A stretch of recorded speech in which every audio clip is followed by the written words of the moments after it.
தம்பி school miss வந்து தம்பிக்கு வெரைட்டி ரைஸ் கொடுத்தீங்கன்னா டக்குன்னு அன்றைக்கி சாப்பிட்டு இருந்துச்சுறேன். குழம்பு சாதம் கொண்டு வந்தால் வச்சுக்கிட்டே உட்காந்துருக்கான். நீங்கள் டெய்லி ஒவ்வொரு ரைஸாக போட்டு கொடுத்துருங்க வெரைட்டியாக அப்படின்னு சொன்னாங்க. சரி அவனுக்காகவே சன்னா ரைஸ் பண்ணிடலான்னு தான் ரெடி பண்ணிக்கிட்டு இருக்கேன்.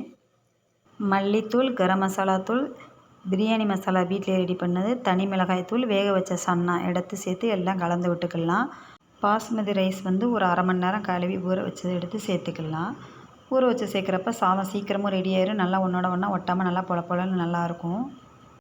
சன்னா ரைஸ் சூப்பராக ரெடி ஆச்சு. இதுக்கு வந்து உருளைக்கிழங்கு வறுவல் தான் பண்ணி குடிச்சிருக்கேன். அவனுக்கு பிடிச்ச மாதிரி தான் இன்றைக்கி ரெடி பண்ணி வச்சுருக்கேன்.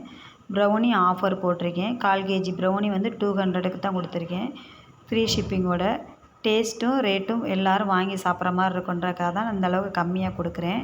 நம்மக்கிட்டேயும் ப்ரௌனி வாங்கி சாப்பிட்டு பார்த்து டேஸ்ட் எப்படி இருக்குன்னு சொல்லுங்கள். இந்த வீடியோ பிடிச்சிருந்தா சப்ஸ்கிரைப் பண்ணி சப்போர்ட் பண்ணுங்கள். நம்ம அடுத்த ஒரு மினி விலாக்கில் பார்க்கலாம். பாய்.